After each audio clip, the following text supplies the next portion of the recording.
पाकिट में हरदम हो मलवा रही, तोहरे पाकिट में हरदम हो मलवा रही।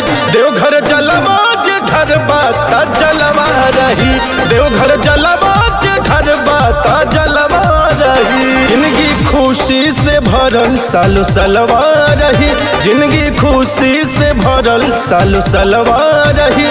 देवघर जलवा जे ढरबा ता जलवा रही,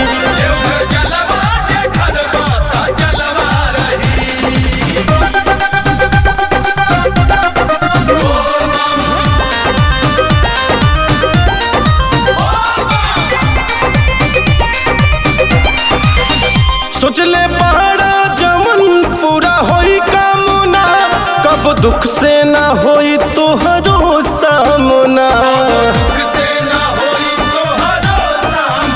सोचले पहाड़ा जमन पूरा होई कामना, कब दुख से ना होई तोहरो सामना। कट जाई ये भैबा जवन कलबा रही, कट जाई ये भैबा जवन कलवा रही। देवघर जलवा जे ढरबा ता जलवा रही,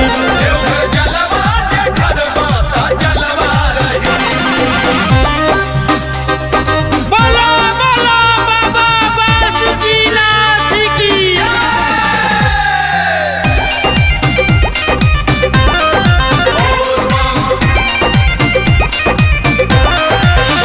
इनके मर्जी के बिना न पतई हिले, जबले चाहिए ना भोला तो कुछ ना मिले।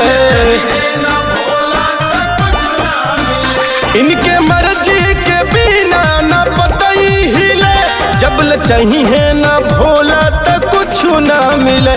भक्त साथे अमित मही पलवा रही, भक्त साथे अमित मही पलवा रही। देवघर जलवा